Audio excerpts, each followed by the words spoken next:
So, my name is Steve Pagers, and I want to welcome you to the inaugural event, the Idaho Citizens for Good Government. We are sponsoring this display and this press conference today because, as our name describes, we believe our Idaho Republic and its foundations are worth preserving and maintaining, and we have concerns that this is not happening. To be clear on what good government is a limited government, not a totalitarian. It is limited to the constraints of the Constitution which established it. It is a rule of law, not of men, and all men, including elected officials, are under that law. It is law that protects the minority and the weak from the majority or the powerful. As per our founding documents, both the Declaration of Independence and the Idaho State Constitution, governments are instituted to secure and protect our inalienable rights of life, liberty, and property. Good government is that which follows this mandate above all else. It is not an overreaching big government regulating and dictating all areas of our life. And it is not serving special interests or the interests of its citizens, whether they be lobbyists, big companies, elites with money, or federal money handouts with their accompanying strings attached. Our goal as the Idaho Citizens for Good Government is to help restore and maintain good government. We are here today in a petition for redress of grievance. We feel our legislature and executive are failing us in several ways. We do not want to lose our state to those agendas seeking to subvert or redefine our republic, nor to the domination of a representative government by moneyed interests, by federal intrusions, or by dictatorial rule, as if we live by the permission of the governor. So we have a display here which exhibits the actual voting record of our legislators based on standards we think closely align with our understanding of what good government should be. We have two speakers who will explain the purpose and function of the Freedom Index and possibly elaborate on a few issues.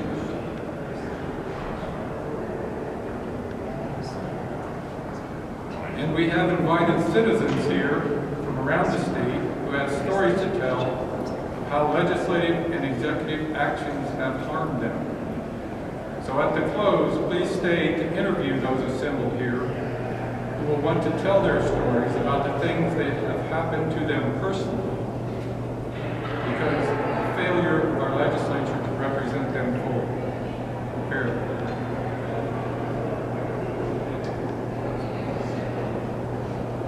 The Idaho Citizens for Good Government will be opening up a website where you can learn more about our Citizen Association and follow current events being exposed.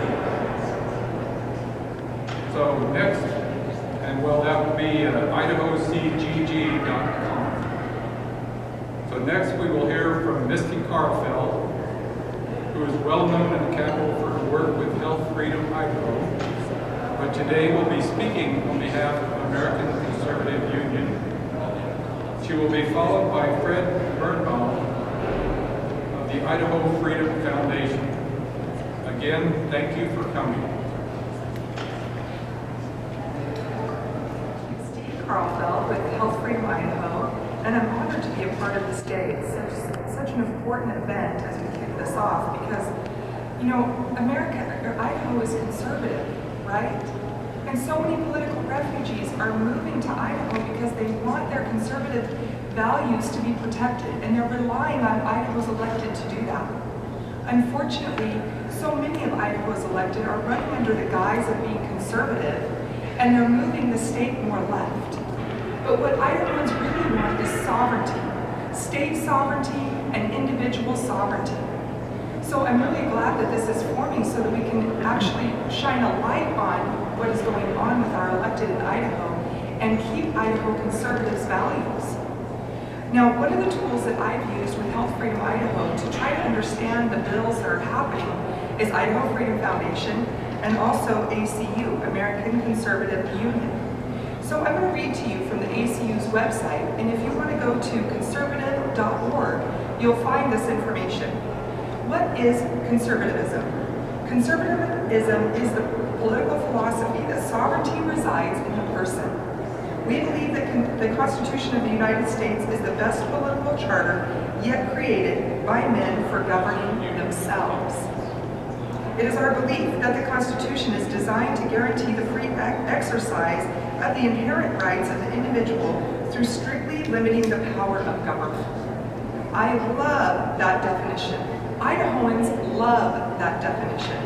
So if you want a good resource, because we have to be educated voters, we cannot be voting for people who are running under the guise of conservatism, but truly have conservatism in their hearts, in their souls, in their being, so that when they go to vote and represent you, they're voting the way you want them to vote. So be an educated voter. Check out these bills.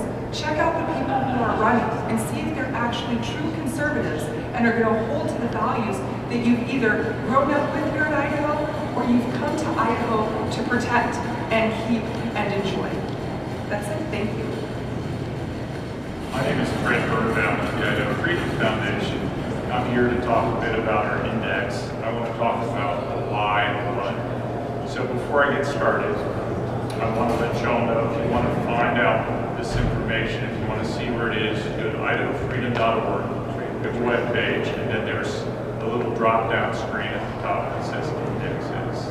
I think that's the correct pronunciation. We actually have three: the Freedom Index, the Spending Index, and Education Index, which is new this year. I'm going to speak exclusively this morning about the Freedom Index. So these scores behind you came from the Freedom Index. They're a compilation of several years of legislators' votes. How do we come up with that, and what's the why? Well, you might be surprised to hear that in 2021, 958 bills were prepared, and there were 268 changes, amendments, and engrossments. And this is from the state website. I'm a numbers guy. So it's 1,226 pieces of legislation, and about 660 were actually introduced, and then the numbers go down. You see how many are passed. It's roughly 368. Why does all that matter? Well, that is a lot of legislation. And so the reason we do the index is we believe it's important for the public and legislators to understand what's really in the bills. Do they grow government? A lot of these bills actually come from special interests or agencies themselves. And agencies generally don't show up to shrink their size, scope, reach. So you have hundreds of bills, and one of the ways that we differ from the American Conservative Union is that we go through all of these bills. We generally don't rate resolutions and memorials unless they're very significant. We go through all of them, and then we rate about 200 bills a session. They do 30 to 40. The ACU has to cover 50 states. We just cover Idaho. And we rate these bills on a dozen metrics. And if I were to boil it down, it really comes down to these pieces of legislation as proposed grow or shrink government. And they add new spending, new powers, and often they do. And one of the reasons you see these low grades is the culture around here is to accommodate requests, agency requests, special interest requests, and grow government. And if you don't believe me that government has grown, I can tell you, just was looking at some data the other night, the last time the federal government balanced the budget in 2001, Idaho spent about $3.6 billion all funds, and now that's over $10 billion. So government is growing, and it's just a fact. And part of the culture here is go along to get along. So by doing the Freedom Index, we believe we're providing an objective measurement of how legislation affects the size and scope of government for legislators and citizens to see before the legislation is voted on. We do several hundred bills, as I mentioned. And then when a legislator votes, we actually have software that matches their actual vote to the score, and then they get the score. So we're technically not grading the legislator. The legislator is voting, and their vote relative to our rating metric generates a score. And that's what we've been doing for many years. We try to stay very consistent. It is a big challenge, and it also makes us unpopular because we're all kind of conditioned when we grow up to want to get A's and B's. And when you look around here, you see an awful lot of F's. And you think, is this state really 80% Republican? How do Republicans get F's? And I think one of the challenges that conservatives have is that a lot of people run as Republicans. They're not really committed to a philosophy of government. We see that, and they resent having it pointed out. But I mean, as I would say, the proof's in the pudding. I mean, in DC, we're now at 30 trillion with a T of debt, and that just didn't happen. It happened because people voted for bigger spending. In Idaho, we were told yesterday by 2 U.S. senators who represent Idaho is doing a great job. We're not like the federal government, but Idaho is able to do all the balanced budget and to spend as much as they do because we're using borrowed federal dollars. So the federal government is shoving trillions or billions our way, trillions across the country, billions our way, and then we're using that money to, for example, expand Medicaid. And so we say we have a balanced budget, but if you withdrew the federal money, we would be balanced with our money. So we're highly dependent. Almost half of the spending comes from federal help. So just to wrap this up, there are hundreds of bills. We rate the ones that we believe are impactful, usually a couple hundred a session. And then those bills get a score. It's a numeric score. It would be +2, -2, +3. It just depends on our metrics. The scores are posted once the legislator votes on them. And of course, they're voting daily on bills.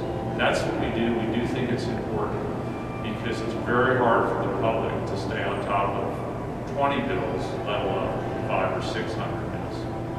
Thank you, and I hope you'll check out our website, idahofreedom.org. Again, we have the Freedom Index, the Spending Index, and the Education Index. Thank you, and I'm glad that this event is happening today. Yeah, that's it. Thanks again for coming. And talk to anybody around here, see if they've got a score.